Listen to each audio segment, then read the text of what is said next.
Aaron Rodgers scoring 10 points, his offense scoring 10 points in that game at the end of an MVP season at home when they're the number one seed, they're the biggest favorite of divisional round weekend. He came up small. It's not the block punt's not on him, but he had chances before, he had chance after, and they go 3 and out after the block punt, and that's on him. And it clouds what you think of his season and these last few years of Green Bay too, honestly. Well, and one thing too that I haven't had the benefit of doing yet, obviously with Chiefs Bills, but I was able to go back this morning and watch 49ers Packers again this morning. I fast forwarded through it and started watching some different stuff. And I'll tell you, I didn't notice it. I mean, I noticed it somewhat in the game, but not nearly as much as obvious as it was staring through the lens of, oh, this is a loss for them. Mm-hmm. What went wrong? Adams, he stared down Adams the entire game. Like Adams was almost the only guy he looked at exclusively. It was constant. And even times where he didn't go to Adams, he really was trying to. Like he was looking at him like that's who he wanted to go to. And if he got forced off of Adams, it was, I don't know. Like if you're going to sit there and you're going to be an apologist and go, well, it's not his fault, then you're going to approach it through the prism of he didn't trust anybody else, which, Cobb was playing out there and that's his guy and you're supposed to trust him and he didn't do anything. And so, it's, I don't know. It was interesting to see him afterwards say, and I'll give you the Brady question. Do you think you listened to him? Mm-hmm.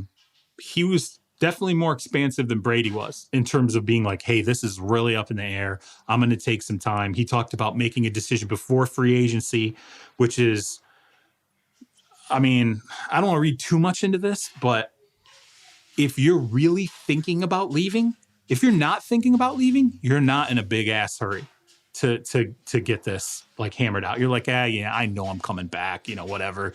But he was like, I'm going to make this decision before free agency.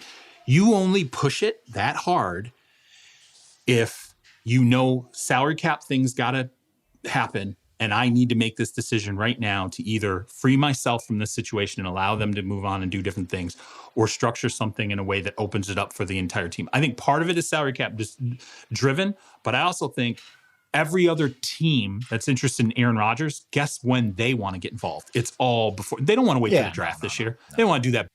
They're like, we want it now. Like, we want to know, like February. You need to tell us in February. Is this guy going to be available? Let's work out a trade right now. So it's going to be interesting. Do you think he comes back to Green Bay, or do you think he either retires or presses his he pushes himself somewhere else? By the way, and answer this through this lens. When he walked off the field, he left, wasn't clapping hands with anybody, he just walked off dejected, didn't look around. I thought, he didn't do the Drew Brees one last look into the Superdome thing. He just bounced. It's something you said actually weeks ago here on the podcast that we talked about that I kept thinking, especially as it looks like, oh, this game's in trouble. And then all of a sudden, oh my God, they're going to lose. Is that you said, everything's going great now, but what if they get into the playoffs and have a really, they could change his mind. Like it could completely change his attitude about this. I kept thinking about that, and that's in my head. And I honestly, as weird as it is, I don't think the retirement thing is that crazy. Like you would not think a back-to-back MVP would be thinking retirement, but and I'm not getting into the politics here, but he's been so outspoken on everything outside of football, and I don't know. There was a weird vibe at the end of the game. You're right. I mean, him just walking off the field and the presser after, it didn't seem like a guy who's going to be back. I'd say, I don't know what his next move is, but it did seem like the underdog here is him coming back to Green Bay as we sit here at this moment. I don't know that that's a favorite. He said some stuff in that ESPN piece where even I was like, whoa, my God. Like, whoa, we're really, he was, there's an element of him putting himself out there this year and being like, I don't care what anybody thinks. I'm going to say whatever I want. And then there's I just felt like starting to delve into things where I'm like, wait a minute, this is getting pretty deep into some things that he seems to fundamentally believe. And I do feel like he's still holding back on some stuff. Oh, yeah. That ESPN piece, I was like, man, he sounds like he wants to say some things that he feels like he still can't say. Mm-hmm. I wonder, given the stuff that happened with Jeopardy, given how commercially successful he's been, given how much he seems to really enjoy doing the Pat McAfee show, which, by the way, I don't think that's just hey, I'm an athlete and I like to sit around and like talk to these guys about sports.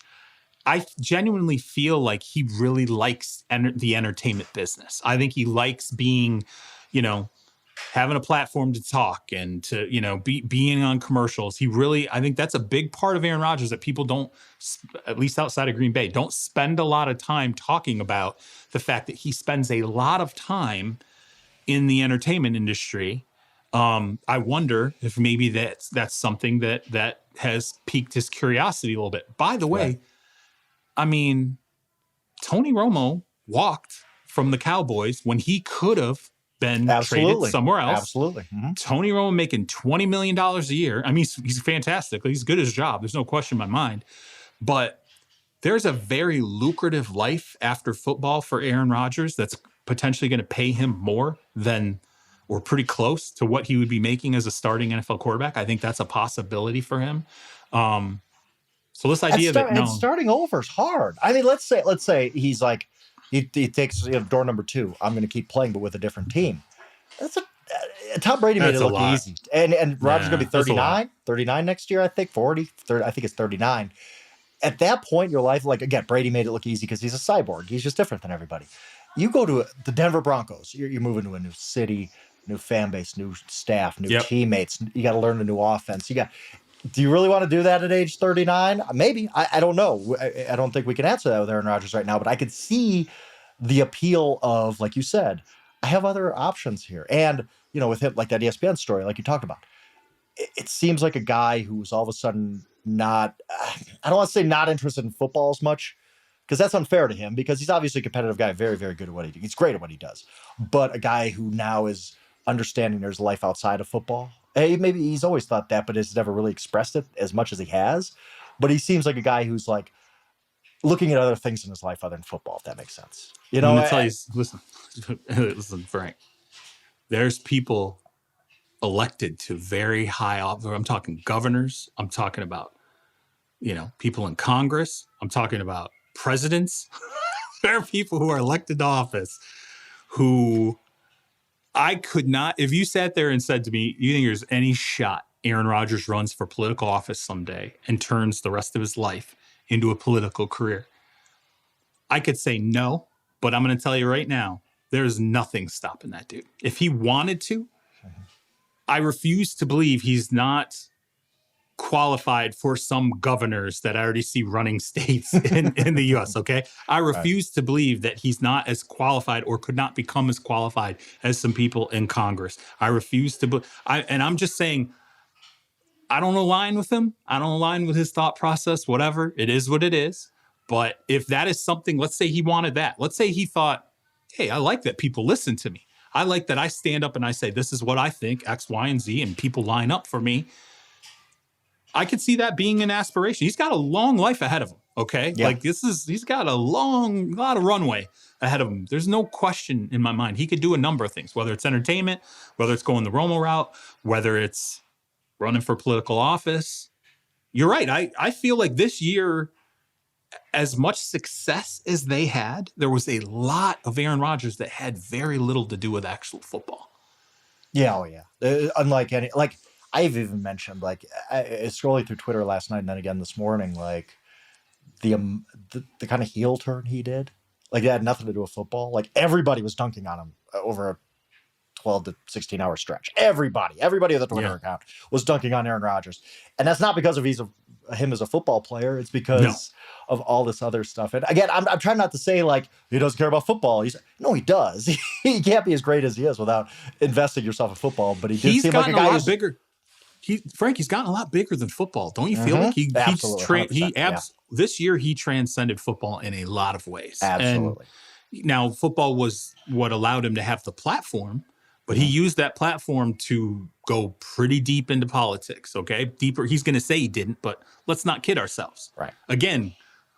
When he gets back to, I think it was Kevin Van Valkenburg who he got back to. He knows exactly. He's a smart dude. He knows exactly what he's doing. Like he's not bamboozled by this by any means. He knows exactly. Hey, all right, I got a opportunity here to speak my mind. And he made that choice. He made the choice. Yeah, Kevin Van Valkenburg called the Packers and was like, "Hey, I want to do this piece. Here's some things I would ask Aaron And then Aaron's like, oh yeah, I want to engage on this. Right, I want to, right. you know, And like it he was. could have been like, "Oh, it's playoff time. I'm focused on football." Anybody, like a lot of guys would have said that, but he's like, "No, let's do it," because he Yeah. knew exactly.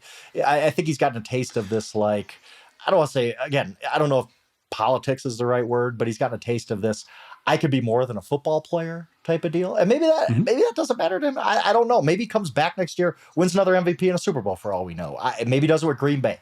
That's not off the table. I think that's still where he has the best shot of winning a Super Bowl, but even with their cap issues. But I don't know. It's just a weird vibe right now with him all around. I think everything's on the table for him, and I wouldn't be surprised by anything.